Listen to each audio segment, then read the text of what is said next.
Chemical reactions and equations. आज नया chapter शुरू करेंगे, ठीक है। केमिकल रिएक्शन किसे कहते हैं? Chemical reaction process in which one or more substance react to form new substances. यानी सिंपल सी बात ये कि अगर आपका A प्लस बी मिलकर आपको दे रहा है C प्लस डी, ठीक है, तो इसको हम क्या कहेंगे? केमिकल रिएक्शन कहेंगे। और इसको रिप्रेजेंट करने का ये जो तरीका है, जैसे मैंने लिखा है A plus B give C plus D, इसको हम कहते हैं केमिकल इक्वेशन। हो रही है इनमें रिएक्शन, A और B में रिएक्शन हो रहा है और रिएक्शन होने के बाद हमें C और D मिल रहा है, ठीक है। लेकिन अगर मैं इसे इस तरीके से फॉर्मेट में लिख देती हूं तो इसको हम क्या कहते हैं? केमिकल इक्वेशन कहते हैं। इनमें से जो लेफ्ट साइड में होते हैं इनको हम क्या कहते हैं? रिएक्टेंट कहते हैं, रिएक्टेंट्स कहते हैं। और जो राइट साइड में होते हैं इनको हम प्रोडक्ट्स बोलते हैं, ठीक। अब अगला है that is chemical equation. Chemical equation मैंने अभी ऊपर आपको बता ही दिया कि जब हम किसी केमिकल रिएक्शन को लिखने का जो तरीका, और लिखने के तरीके में मैंने क्या दिया, जो भी हमारी चीजें थी, जिन दो चीजों ने भी रिएक्शन किया था उनको मैंने उनके फॉर्मूले के फॉर्म में लिख दिया, ठीक है। तो उसको हम क्या कहेंगे? सिंबल या उसका फॉर्मूला हमने यूज किया और हमने लिख दिया। जैसे फॉर एग्जांपल देखो, हमने लिखा magnesium plus oxygen gives magnesium oxide, ठीक है। तो यहां पर क्या हुआ? एक मैग्नीशियम रिबन था, उसे आपने एयर में बर्न किया तो हमें मैग्नीशियम ऑक्साइड मिल गया, ठीक है। तो ये जो मैग्नीशियम ऑक्साइड हमें मिला ये हमारा प्रोडक्ट हुआ, ये दोनों हमारे रिएक्टेंट हुए। और हमने क्योंकि यहाँ पर क्या पूरा नहीं लिखा, मैग्नीशियम यहाँ ऑक्सीजन यहाँ मैग्नीशियम ऑक्साइड ऐसे नहीं लिखा, हमने क्या किया? उसके सिंबल्स लिख दिए, ठीक। तो इसको हम क्या कहेंगे? केमिकल इक्वेशन कहेंगे। बगल में मैंने लिखा है एक्सोथर्मिक रिएक्शन। अभी आगे जब चैप्टर पढ़ाऊंगी तो उनमें आएगा एक्सोथर्मिक और एंडोथर्मिक रिएक्शंस आएंगी। तो ये एक एग्जांपल है एक्सोथर्मिक रिएक्शन का, वहां पर ही समझाऊंगी आगे, ठीक है। आगे है, अब कोई भी रिएक्शन, सपोज कोई भी A और B मिले, आपको C और D दिया या नहीं दिया, या क्या हुआ क्या नहीं हुआ, हमें कैसे पता लगेगा कि कोई एक रिएक्शन हो रही है या नहीं हो रही है? तो उसके लिए हमारे पास 4 इंडिकेटर्स होते हैं। जिन उन 4 इंडिकेटर्स में अगर कोई भी एक इंडिकेटर फॉलो होता है तो हमें पता लग जाता है कि हाँ ये केमिकल रिएक्शन हो रही है। तो जैसे पहला दिया इन्होंने यहां लिखा है observation that help us to determine whether a chemical reaction has taken place. कि कौन कौन सी ऐसी ऑब्जर्वेशन है जिनको देख के हमें पता लगेगा कि केमिकल रिएक्शन हो रही है या नहीं हो रही है। तो पहला उसका क्या है? चेंज इन स्टेट, यानी जो आपने लिए थे रिएक्टेंट्स, उनसे जो आपको प्रोडक्ट मिला, उनके जो स्टेट हैं वो अगर आपके चेंज हो रहे हैं, इसका मतलब वहां पर केमिकल रिएक्शन टेक प्लेस कर रही है। फॉर एग्जाम्पल यहां दिया अमोनिया लिया हमने गैसियस फॉर्म में, HCl लिया हमने, ये भी गैस के फॉर्म में लिया, इन दोनों को आपस में रिएक्ट कराया और हमें मिला अमोनियम क्लोराइड, और अमोनियम क्लोराइड हमें सॉलिड फॉर्म में मिला, ठीक है। तो यहां देखो स्टेट चेंज हो गई, ये दोनों गैस स्टेट में थे और ये हमें सॉलिड स्टेट में मिल रहा है। तो इसको हम कहेंगे कि यहां पर हमारी केमिकल रिएक्शन टेक प्लेस कर रही है, ठीक है। अब पेपर में क्वेश्चन कैसे आएगा आपको कि give an example in which the state of the reactants changed, ठीक है। कि ऐसे आप रिएक्शन बताओ जिसमें आपके रिएक्टेंट्स जो है वो उनकी स्टेट चेंज हो रही है, उसका एक एग्जाम्पल दो, ठीक। और ये भी दे सकते हैं ऐसे करके कि एक ऐसा इक्वेशन बताओ जिसमें अमोनियम क्लोराइड जो कि व्हाइट क्रिस्टलाइन फॉर्म में आपको मिलता है, वो वाली आप इक्वेशन बताओ। तो आपको ये इक्वेशन याद करनी है, किसी भी तरीके से बोर्ड में पूछा जा सकता है आपसे। दूसरा इंडिकेटर है जिससे हमें पता लगता है कि केमिकल रिएक्शन हो रही है या नहीं हो रही है, वो होता है चेंज इन कलर, ठीक। जैसे यहां दिया है iron plus copper sulphate gives iron sulphate plus copper. तो यहां पर जो कॉपर सल्फेट है शुरू में वो होता है ब्लू कलर का, ठीक, लेकिन रिएक्शन के बाद वो क्या हो जाता है? ग्रीन कलर का हो जाता है। तो इसमें क्या हो गया? कलर चेंज हो गया।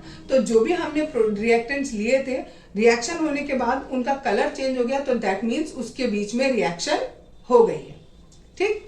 नेक्स्ट तीसरा है इवोल्यूशन ऑफ गैस, ठीक है। इवोल्यूशन ऑफ गैस में कि जब भी रिएक्शन होगी तो कोई ना कोई गैस बाहर निकलेगी। जैसे जिंक प्लस H2SO4, ये हमने लिया सॉलिड फॉर्म में, ये हमने लिया लिक्विड फॉर्म में, ये हमें मिला ZnSO4 प्लस H2, और ये जो H2 है ये हमें किस फॉर्म में मिला है? गैस के फॉर्म में मिला है। गैस को हम ऐसे ऊपर अप एरो के द्वारा दिखा देते हैं, दैट इज कि हमें गैस के फॉर्म में मिला है। अब कौन सी गैस मिली और क्या मिला है, इसके लिए भी हमारे टेस्ट होते हैं, वो आगे बताऊंगी। ठीक है, चौथा इंडिकेटर है जिससे हमें पता लगता है कि रिएक्शन हुआ या नहीं है, वो है चेंज इन टेम्परेचर। ठीक है, तो यहां पर हमने लिया कैल्शियम ऑक्साइड प्लस वाटर, इससे हमें मिला कैल्शियम हाइड्रोक्साइड प्लस हीट। ठीक, तो यहां पर क्या हो रहा है, ये हमें हीट मिल रही है। जिस टेस्ट ट्यूब में आप ये एक्सपेरिमेंट करके देखोगे, वो टेस्ट ट्यूब थोड़ी सी गर्म हो जाएगी, तो आपको पता लग जाएगा कि वहां पर हीट प्रोड्यूस हो रही है। तो इसको हम क्या कहते हैं, change in temperature. Change in temperature हुआ, इसका मतलब कि वहां पर रिएक्शन हो गया। तो यानी हमारे पास 4 इंडिकेटर है जिससे हमें पता लगता है कि रिएक्शन हो रही है या नहीं हो रही है। पहला है स्टेट चेंज हो जाता है, दूसरा है कलर चेंज हो जाता है, तीसरा है गैस निकलती है, और चौथा है टेम्परेचर चेंज हो जाता है। जो मैंने अभी सबसे पहले एग्जाम्पल आपको दिया था, Mg plus O2 gives MgO। ठीक है, इसमें भी हमारी हीट प्रोड्यूस होती है, तो ये भी चेंज इन टेम्परेचर का एग्जाम्पल है आपका। राइटिंग अ केमिकल इक्वेशन, कल केमिकल इक्वेशन बताया था, आज केमिकल इक्वेशन को कैसे लिखना है उसका तरीका बताऊंगी। तो यहां पर कह रहे हैं, the simplest way to write a chemical equation is to write it in the form of a word equation. आप वर्ड में लिख दो, जैसे magnesium plus oxygen gives magnesium oxide. आपने सिंपल वर्ड लिख दी, मैग्नीशियम प्लस ऑक्सीजन, और यहां पर मैग्नीशियम ऑक्साइड, ये हमारे रिएक्टेंट्स हो गए, ये हमारा प्रोडक्ट हो गया। ठीक है, लेकिन आप अगर जब बहुत ज्यादा कैलकुलेशन होता है, बहुत ज्यादा सारी इक्वेशंस होती हैं, और आप इतना लंबा लंबा लिखोगे तो बहुत टाइम टेकिंग होता है और स्पेस भी बहुत ज्यादा जाता है। तो आप क्या करोगे, इनके लिए अदर वे यूज करोगे, दैट इज आप इस मैग्नीशियम का फॉर्मूला पुट कर दो, ऑक्सीजन का फॉर्मूला पुट कर दो, और मैग्नीशियम ऑक्साइड का फॉर्मूला पुट कर दो। ठीक है, तो ये 2 तरीके हो गए, एक वर्ड इक्वेशन है और दूसरी ये फॉर्मूला इक्वेशन है। ठीक है, पेपर में दोनों आती हैं। कई बार आपको ये इक्वेशन आ जाएगी लिख के, और आपको बोला जाएगा कि इस इक्वेशन को आप फॉर्मूले फॉर्म में चेंज करो और उसके बाद बैलेंस भी करो। अभी आगे आपको चैप्टर में बैलेंसिंग भी सिखाई जाएगी इक्वेशन की।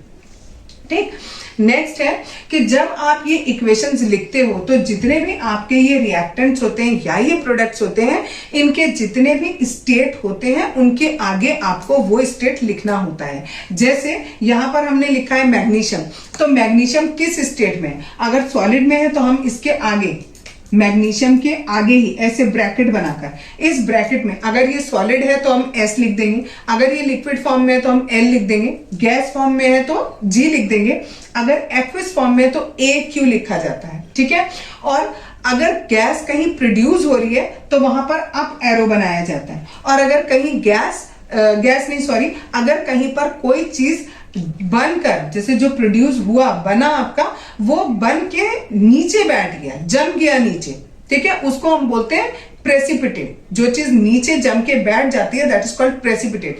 तो उसको हम डाउन एरो से रिप्रेजेंट करते हैं। ये सारे के सारे सिंबल मैंने आपको यहां पर बता दिए कि सॉलिड के लिए हम S यूज करेंगे, लिक्विड के लिए L, गैस के लिए G, एक्वस के लिए AQ। अब आप कहोगे लिक्विड और एक्वस दोनों में क्या अंतर है? ठीक है, लिक्विड में पानी नहीं मिला हुआ है, लिक्विड के फॉर्म में है, लिक्विड है, और एक्वस का मतलब होता है कि आपने पानी के अंदर कोई चीज मिला रखी है, वो उसका एक्वस सॉल्यूशन कराएगा। तो एक्वस में AQ आ जाएगा, लेकिन लिक्विड वाले में ये आपका पानी इन्वॉल्व नहीं होगा। ठीक है, अच्छा, फिर आगे गैस प्रोड्यूस हो रही है, जैसे सपोज करो हमने ऐसे इक्वेशन लिखी, Zn plus H2SO4 gives ZnSO4 plus H2। तो यहां पर हाइड्रोजन गैस इवॉल्व हो रही है, निकल रही है, तो हम यहां पर कैसा एरो बनाएंगे, एक अप एरो बनाएंगे। ठीक है, जिससे हमें पता लगे कि गैस जो है वो इवॉल्व हो रही है। अगर सपोज कोई चीज प्रेसिपिटेट हो रही होती, सपोज करो, मैं कह रही हूं सपोज करो क्योंकि जिंक सल्फेट यहां प्रेसिपिटेट नहीं होता, लेकिन अगर ये प्रेसिपिटेट हो रहा होता तो हम इसके आगे ऐसे डाउन एरो बना देते। ठीक है, ये मैं अभी आपको नहीं बता रही हूं क्योंकि प्रेसिपिटेशन रिएक्शन क्या होती है वो आगे चैप्टर में है, तब अच्छे से कराऊंगी। अब नेक्स्ट टॉपिक है, that is balancing chemical equation. Chemical equation, जो भी ये इक्वेशन बनी है, ये अभी देखो हमारी इक्वेशन बैलेंस नहीं है। ठीक है, बताऊंगी कैसे हमें पता लगेगा बैलेंस है या नहीं है। उसके लिए हमें सबसे पहले पढ़ना पड़ेगा law of conservation of mass, जो कि आपने क्लास 9th में भी पढ़ा है। क्या होता है law of conservation of mass? कि मास को ना तो आप क्रिएट कर सकते, ना आप डिस्ट्रॉय कर सकते, या दूसरे शब्दों में ये कहा जाए तो जितने आपके रिएक्टेंट हैं और जितने आपके प्रोडक्ट हैं, इनका टोटल मास और इनका टोटल मास जो है वो हमेशा क्या रहेगा? इक्वल रहेगा। जस्ट सपोज करो कि ये हमारी इक्वेशन है, अगर ये 10 ग्राम है और ये 5 ग्राम है, तो टोटल मिलाकर ये हमें कितना मिलना चाहिए? 15 ग्राम मिलना चाहिए। ठीक है, ये वो हमारा होता है क्या?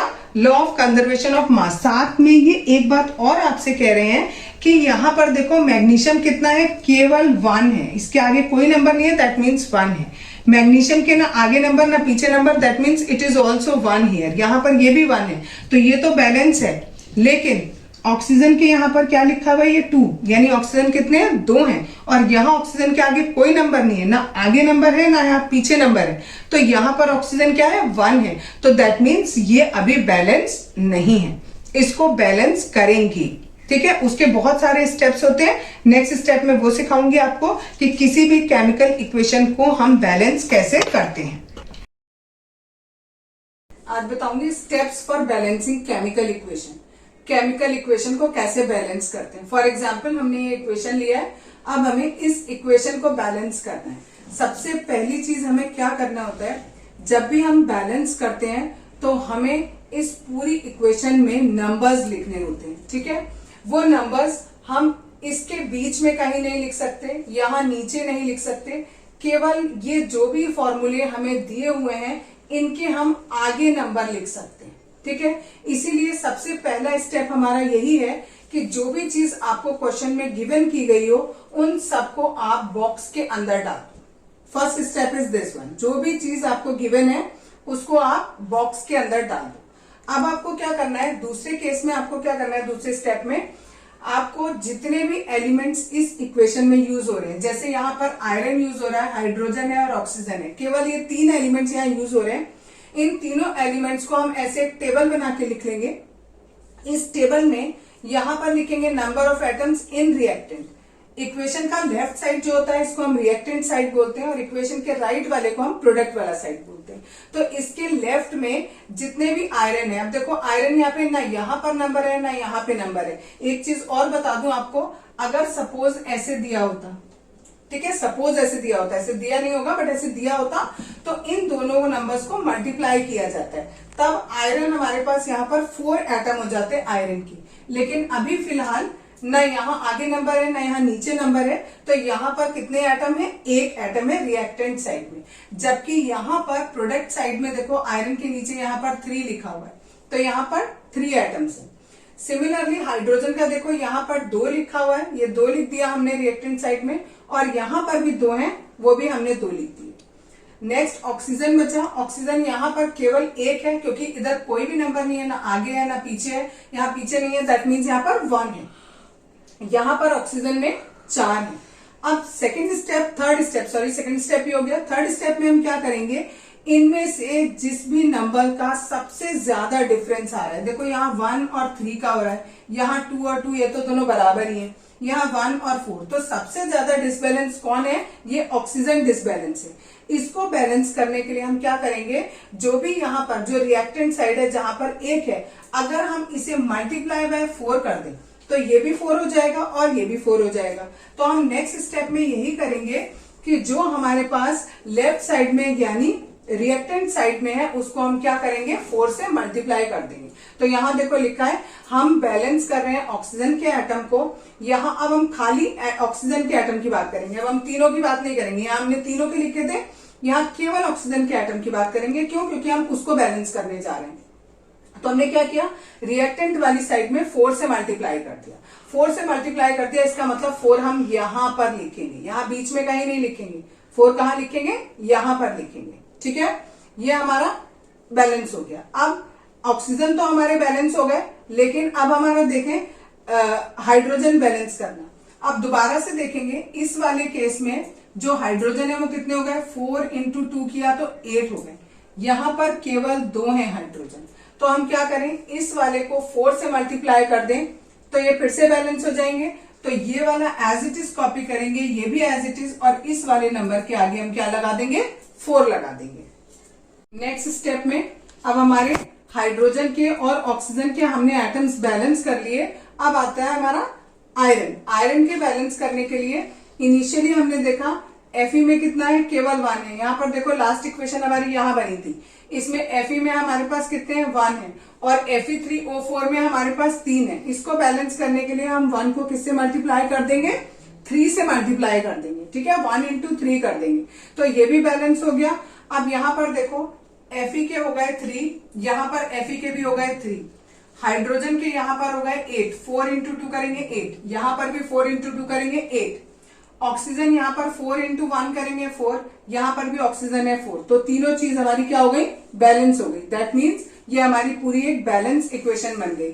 इस मेथड को हम हिट एंड ट्रायल मेथड कहते हैं, क्योंकि हमें बार बार नंबर्स पुट करने पड़ते हैं। कभी कभी हम एक को बैलेंस करते हैं तो हमारा दूसरा डिसबैलेंस हो जाता है, तो इसलिए हम इसे हिट एंड ट्रायल मेथड कहते हैं। इस इक्वेशन को और भी ज्यादा इंफॉर्मेटिव बनाने के लिए हम क्या करते हैं, ये जो भी चीज हमारे पास है इनके आगे इनकी फिजिकल स्टेट लिख देते हैं। जैसे यहाँ पर आयरन हमारा सॉलिड स्टेट में है, वाटर गैसिस फॉर्म में है, और ये जो हमारा Fe3O4 है ये हमारा सॉलिड फॉर्म में है, और H2 हमारा ये भी गैस के फॉर्म में है। और कभी कभी ये जो एरो है, इस एरो के ऊपर हम कुछ कंडीशंस लिख देते हैं। कुछ रिएक्शंस ऐसी होती हैं जो पर्टिकुलर टेम्परेचर पर होती हैं या पर्टिकुलर प्रेशर पर होती हैं, या कुछ एटमॉस्फेरिक कंडीशन ऐसी होती हैं जिनमें ही वो हो पाएंगी, या फिर कोई कैटलिस्ट की जरूरत पड़ती है। ठीक है, कैटलिस्ट क्या होता है ये मैं आगे बताऊंगी आपको।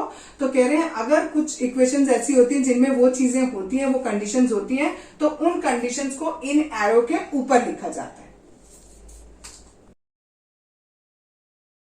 Types of chemical reaction. अभी केमिकल रिएक्शन बैलेंस करना बताया। अब है कि केमिकल रिएक्शन कितने तरीके की होती है। 4-5 तरीके की केमिकल रिएक्शन है। पहला है हमारा कॉम्बिनेशन रिएक्शन। जब 2 या 2 से ज्यादा सब्सटेंस, चाहे वो एलिमेंट्स हो चाहे वो कंपाउंड्स हो, आपस में कंबाइंड होकर केवल एक चीज बनाए, यानी हमारा जो प्रोडक्ट है उसमें हमें केवल एक चीज मिले, ऐसी रिएक्शंस को हम क्या कहते हैं, कॉम्बिनेशन रिएक्शन कहते हैं। फॉर एग्जाम्पल दिया है, कैल्शियम ऑक्साइड लिया, उसमें वाटर मिलाया हमने, हमें कैल्शियम हाइड्रोक्साइड मिला, प्लस साथ में हीट मिली। जब भी हमें साथ में हीट मिलती है तो हम उसे एक्सोथर्मिक रिएक्शन भी कहते हैं। ये इसके बाद बताऊंगी तुम्हें, ठीक है। लेकिन अभी यह हमारा कि 2 चीज हमारी कंबाइंड हुई, जरूरी नहीं है यहाँ पर 2 हो, यहाँ 2 से ज्यादा भी हो सकती है, लेकिन एटलीस्ट आपको 2 तो लेनी ही लेनी है। 2 या 2 से ज्यादा चीजें आपको यहाँ सब्सटेंस लेने हैं, वो आपस में कंबाइंड होंगे, और कंबाइंड होके ओनली 1, केवल एक चीज मिलेगी, केवल एक प्रोडक्ट मिलेगा। उस रिएक्शन को हम क्या कहते हैं, कॉम्बिनेशन रिएक्शन कहते हैं। इसका एग्जाम्पल एक ये बताया। दूसरा एग्जाम्पल है बर्निंग ऑफ कोल। क्वेश्चन ऐसे आ जाता है बोर्ड के पेपर में कि is burning of coal is a combination reaction, तो यस इट इज, ठीक है। एग्जाम्पल वो, और आपको इक्वेशन भी लिखनी होगी, तो carbon plus oxygen gives carbon dioxide. 2 चीजें मिली, केवल एक चीज आपको यहाँ पर मिली। तीसरा एग्जाम्पल इसी का, formation of water from H2 and O2। Hydrogen है और ऑक्सीजन है, दोनों गैसेस फॉर्म है, इन दोनों को हम कंबाइन करेंगे तो हमें वाटर मिलेगा। ये तीनों के तीनों ही हमारे कॉम्बिनेशन रिएक्शन के एग्जाम्पल हैं। तीनों में हमें केवल एक प्रोडक्ट मिल रहा है, ठीक है। अब हम नेक्स्ट टॉपिक इसका जो करेंगे उसमें है कि हीट कितनी ट्रांसफर हो रही है, उसके बेसिस पर हम इस कॉम्बिनेशन रिएक्शन को डिवाइड करेंगे कि ये कितने तरीके की होती है। कल कॉम्बिनेशन रिएक्शन बताया था। कॉम्बिनेशन रिएक्शन के आगे हीट ट्रांसफर के बेसिस पर केमिकल रिएक्शन जो है वो 2 तरीके की होती है। एक होती है एंडोथर्मिक और दूसरी होती है एक्सोथर्मिक। एंडोथर्मिक वो रिएक्शंस होती हैं जिनमें हीट हमें देनी पड़ती है, ठीक है। जैसे कोई सपोज कोई भी आपका केमिकल है, उस केमिकल को आप हीट दे रहे हो, उसके बाद उसमें जो रिएक्शन हो रही है उसको हम क्या कहेंगे, एंडोथर्मिक रिएक्शन कहेंगे, क्योंकि उसमें हीट एब्जॉर्ब हो रही है। फॉर एग्जाम्पल कैल्शियम कार्बोनेट लिया, उसको हीटअप किया, तो कैल्शियम ऑक्साइड और कार्बन डाइऑक्साइड गैस हमें मिलेगी, ठीक। अब है एक्सोथर्मिक का एग्जाम्पल। एक्सोथर्मिक किसे कहते हैं, ऐसी रिएक्शन जिसमें हीट रिलीज होती है, हीट बाद में निकले, रिएक्शन हो गई पूरी, और जो प्रोडक्ट साइड है उस साइड पे अगर आपको हीट मिलती है तो उसे हम क्या कहते हैं, एक्सोथर्मिक रिएक्शंस कहते हैं। उसके कई सारे एग्जांपल आपकी बुक में दिए। पहला दिया बर्निंग ऑफ नेचुरल गैस। ये नेचुरल गैस है मीथेन, ये ऑक्सीजन के साथ अगर बर्न होगी तो हमें कार्बन डाइऑक्साइड देगी प्लस वाटर देगी, साथ में एनर्जी या हीट भी देगी। ठीक है, तो ये हमारी आपकी एक्सोथर्मिक रिएक्शन होगी। क्वेश्चन बोर्ड के पेपर में कैसे पूछा जाएगा, burning of natural gas is which type of reaction, ठीक है, या is burning of natural gas and exothermic reaction. तो आपको रिएक्शन भी लिखनी पड़ेगी और ये भी बताना पड़ेगा कि एक्सोथर्मिक है या नहीं है। नेक्स्ट है रेस्पिरेशन। जो हम लोग रेस्पिरेशन करते हैं वो भी क्या होता है, एक्सोथर्मिक रिएक्शन होती है, क्योंकि जितना भी खाना हम खाते हैं वो ऑक्सीजन के साथ रिएक्ट करता है और बाद में कार्बन डाइऑक्साइड, वाटर और एनर्जी देता है। ठीक है, ये ग्लूकोज है और ये ऑक्सीजन जो हमने इनहेल करी, ये दोनों आपस में रिएक्ट करेंगे, कार्बन डाइऑक्साइड मिलेगा, वाटर मिलेगा और साथ में एनर्जी मिलेगी। क्योंकि इसमें भी एनर्जी हमें मिल रही है, इसलिए ये भी एक एक्सोथर्मिक रिएक्शन होगी। एक और एग्जाम्पल बुक में दिया है, decomposition of vegetable matter into compost. जितना भी हम किचन के कूड़े में वेजिटेबल वाला जितना भी पार्ट डालते हैं, चाहे वो वेजिटेबल के छिलके हो या बना हुआ वेजिटेबल हो, उसको जब हम कूड़े में डाल देते हैं तो वो कंपोस्ट बन जाता है, और जब वो कंपोस्ट बनता है तो उसमें बहुत ज्यादा हीट प्रोड्यूस होती है। इसको भी हम एक्सोथर्मिक रिएक्शन कहते हैं। ठीक है, डिकम्पोजिशन रिएक्शन भी कह सकते हैं और एक्सोथर्मिक भी कहते हैं। डिकम्पोजिशन आगे बताऊंगी। ठीक है, नेक्स्ट है ये calcium hydroxide plus carbon dioxide gives calcium carbonate plus water. ये बहुत बहुत बहुत ज्यादा इंपॉर्टेंट क्वेश्चन है और इक्वेशन है। क्यों? क्योंकि एक क्वेश्चन आपसे पूछा जाता है कि जब आपके घर पे पुताई की जाती है तो पुताई के 2 या 3 दिन बाद उसमें चमक आती है, ऐसा क्यों होता है? ठीक है, तो जब हम पुताई करते हैं तो उसमें हमारे पास कैल्शियम हाइड्रोक्साइड, हम उसके ऊपर चूना, ठीक है, वो हम लगाते हैं। जब हम उसको पुताई को कर लेते हैं तो एटमॉस्फेयर में जितनी भी कार्बन डाइऑक्साइड होती है उसके साथ वो रिएक्ट करता है और इस रिएक्शन में उसे 2-3 दिन लगते हैं और उससे बनता है कैल्शियम कार्बोनेट, और पूरे घर के ऊपर कैल्शियम कार्बोनेट की एक बहुत पतली सी परत आ जाती है। और क्योंकि कैल्शियम कार्बोनेट व्हाइट कलर का होता है इसलिए हमें पूरा घर 2 या 3 दिन बाद बिल्कुल चमकता हुआ दिखाई देता है, और ये भी एक एक्सोथर्मिक रिएक्शन है। ठीक है, डिकम्पोजिशन रिएक्शन कल बताया था कॉम्बिनेशन, आज डिकम्पोजिशन रिएक्शन। किसे कहते हैं decomposition reaction? The breaking down of a single compound into 2 और मोर सिंपलर सब्सटेंसेस। यानी जब हमारा एक सब्सटेंस, उसको हम चाहे हीट दें, चाहे इलेक्ट्रिसिटी दें, चाहे सनलाइट दें, किसी भी तरीके से अगर हम उसको हीट दे रहे हैं और वो 2 या 2 से ज्यादा छोटे सब्सटेंसेस में टूट जाता है तो इस प्रोसेस को हम डिकम्पोजिशन कहते हैं, और इस रिएक्शन को डिकम्पोजिशन रिएक्शन कहते हैं। फॉर एग्जाम्पल यहाँ पर फेरस सल्फेट दिया है और ये चेंज हो गया फेरिक ऑक्साइड में, और सल्फर डाइऑक्साइड और सल्फर ट्राईऑक्साइड में। यहाँ पर यह भी ध्यान रखना है कि ये जो फेरिक ऑक्साइड होगा इसका कलर व्हाइट होगा और इसका कलर ग्रीन होगा। कभी कभी आपको क्वेश्चन में ऐसे दे देते हैं कि आपके पास एक कंपाउंड का एक एलिमेंट का सल्फेट है, उसको जब हम गर्म करते हैं तो उसी एलिमेंट का ऑक्साइड बन जाता है और वो व्हाइट कलर का होता है। आपको पहचानना है कि वो मेटल कौन सा है, ठीक है, या वो एलिमेंट कौन सा है। तो इस तरीके से भी ये क्वेश्चन पूछा जा सकता है, तो कलर भी याद रखना है आपको। दूसरा भी इसी का एग्जाम्पल है, इसमें कैल्शियम कार्बोनेट है, इसको जब आपने हीटअप किया तो ये कैल्शियम ऑक्साइड और कार्बन डाइऑक्साइड में टूटा है। ठीक है, तो आपसे ऐसे करके पूछ सकते हैं कि कौन सा ऐसा सब्सटेंस है जिसको हम हीटअप करेंगे तो वो क्विक लाइम और कार्बन डाइऑक्साइड में ब्रेक होगा। तो इक्वेशंस आपको अच्छे से याद रखनी है। नोट इसमें ये है कि ये जो कैल्शियम ऑक्साइड होता है इसको हम सीमेंट बनाने में यूज करते हैं। कभी कभी क्वेश्चन को घुमा के ऐसे पूछा जाता है, कैल्शियम कार्बोनेट को जब हम गर्म करते हैं, या ये भी नहीं देंगे कि आपको कैल्शियम कार्बोनेट दिया है, आपको देंगे कोई एक सब्सटेंस है उसको हमने गर्म किया तो एक ऐसा सब्सटेंस बना जो सीमेंट बनाने में काम आता है। तो आपको पहले ये पता होना चाहिए सीमेंट बनाने में ये काम आता है, और ये किससे बनता है? इससे बनता है। तो आपको कुछ भी नहीं दिया, केवल ये लिखा कि ऐसा सब्सटेंस बनेगा जो सीमेंट बनाने में काम आता है, तो आपको ये वाली इक्वेशन लिखनी होगी। अब ये जो डिकम्पोजिशन रिएक्शन है ये 3 तरीके की होती है। एक होती है थर्मल डिकम्पोजिशन। इसमें भी होगा वही कि आपका कोई एक कंपाउंड है वो 2 या 2 से ज्यादा सिंपलर कंपाउंड्स में ब्रेकअप होगा, लेकिन यहाँ कब होगा, जब हम उसको क्या देंगे, हीट देंगे, यानी हम उसको गर्म करेंगे तब होगा। तो ये जो 2 एग्जाम्पल है, ये दोनों के दोनों हमारे थर्मल डिकम्पोजिशन के एग्जाम्पल है। ठीक है, यहां पर मैंने देखो वही लिख दिया है। और साथ में कलरलेस गैस भी, कार्बन डाइऑक्साइड जो है वो कैसी है, कलरलेस आएगी आपकी गैस। ठीक, नेक्स्ट है इलेक्ट्रिक डिकम्पोजिशन। इसमें भी हमें यही करना है, एक कंपाउंड को एक से ज्यादा में ब्रेकअप करना है, लेकिन इस बार हम इसे हीट नहीं दे रहे, इस बार हम इसे इलेक्ट्रिसिटी दे रहे हैं। ठीक है, यानी करंट पास कर रहे हैं उसमें। करंट पास किया तो जो इसके कंपोनेंट थे हाइड्रोजन और ऑक्सीजन, ये उसमें ब्रेकअप हो गया। इसे हम, इस प्रोसेस को हम इलेक्ट्रोलिसिस ऑफ वाटर भी कहते हैं। ठीक, नेक्स्ट है हमारा फोटो डिकम्पोजिशन। फोटो का मतलब होता है लाइट, यानी सनलाइट। तो जब आपका डिकम्पोजिशन किसके द्वारा हो रहा हो, सनलाइट के द्वारा हो रहा हो, तो उसे हम क्या कहेंगे, फोटो डिकम्पोजिशन कहेंगे। उसके ये 2 एग्जाम्पल हैं। सिल्वर क्लोराइड लिया, यहाँ सिल्वर ब्रोमाइड है, सिल्वर अलग हो जाएगा, क्लोरीन और ब्रोमीन गैस अलग हो जाएगी।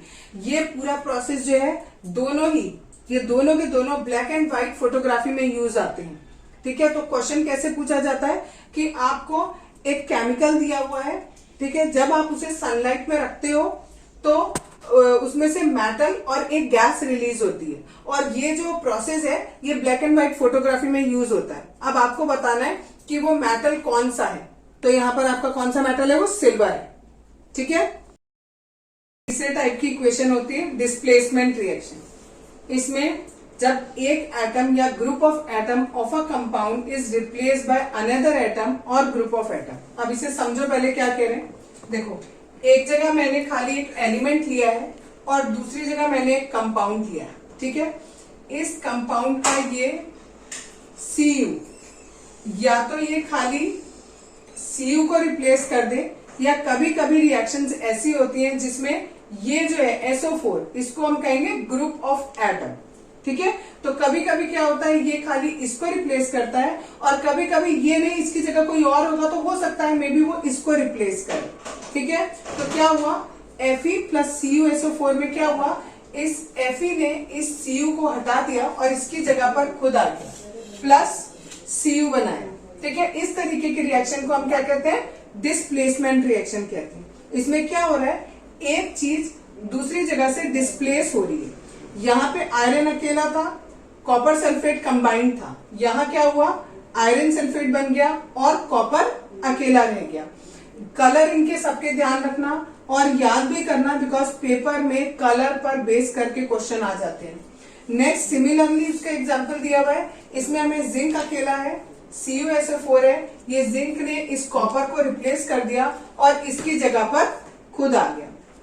तो ये हमारी कैसी डिस्प्लेसमेंट रिएक्शन कहलाएंगी। ठीक है, सिमिलरली यहां पर हुआ, इस लेड ने इस कॉपर को रिप्लेस कर दिया, तो ये सारी की सारी डिस्प्लेसमेंट रिएक्शन है। डबल डिस्प्लेसमेंट में क्या होता है, देखो सिंगल और डबल में केवल इतना सा अंतर है, यहां पर सिंगल में एक सिंगल कोई एलिमेंट है और दूसरा हमारे पास कंपाउंड है, जबकि डबल डिस्प्लेसमेंट में क्या होगा, हमारे पास दोनों जगह कंपाउंड्स हैं। ठीक है, और इस सोडियम ने इस बेरियम को रिप्लेस किया और बेरियम ने इस सोडियम को रिप्लेस किया। ठीक है, इसमें डबल डिस्प्लेसमेंट हो रहा है, Na की जगह Ba आ गया और Ba ने किसकी जगह ले ली, Na की जगह ले ली, और ये हमारा डबल डिस्प्लेसमेंट कहलाएगा।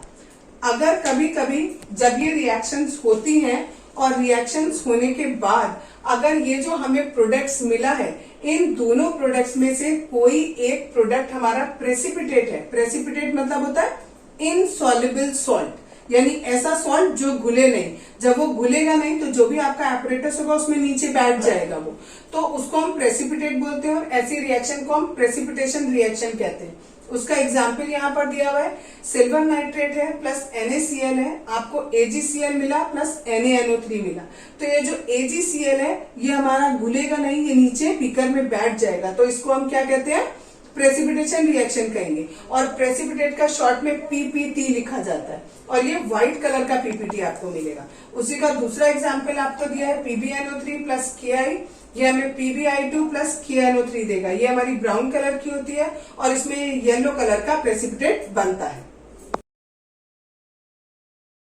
लास्ट टाइप का केमिकल रिएक्शन रह गया, that is oxidation and reduction.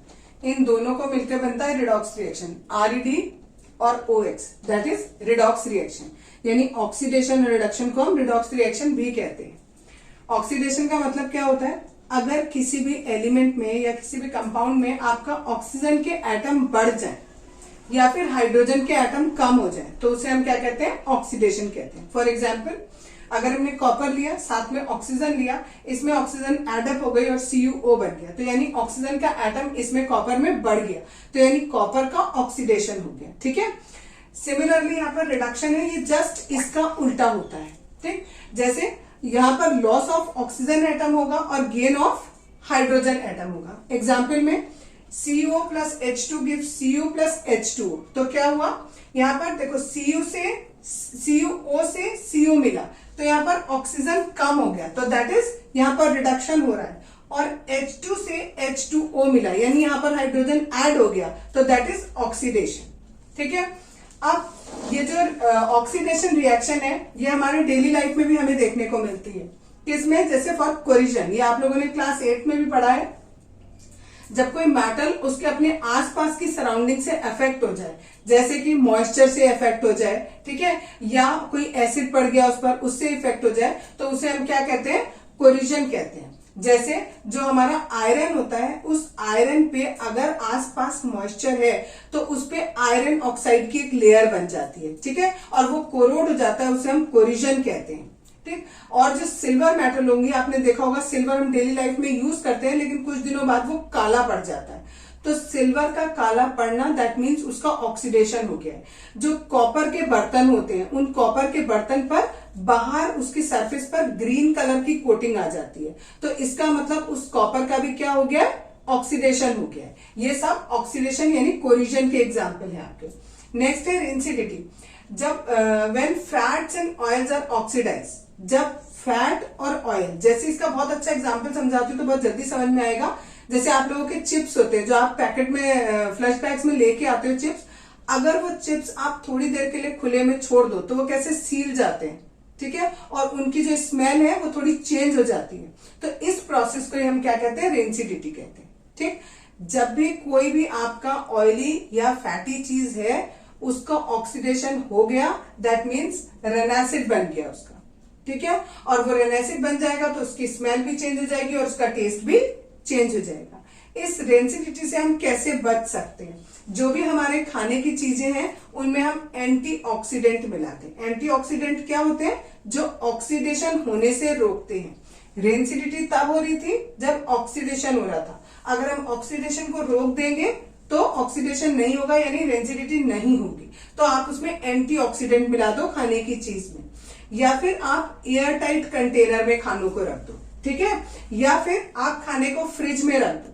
ठीक, और चिप्स में हम नाइट्रोजन गैस भरते हैं, जिससे चिप्स के जो बैग्स होते हैं, प्लास्टिक बैग्स, उसके अंदर हम नाइट्रोजन गैस भरते हैं, जिससे उनमें रेंसिडिटी ना हो पाए और वो सीले नहीं।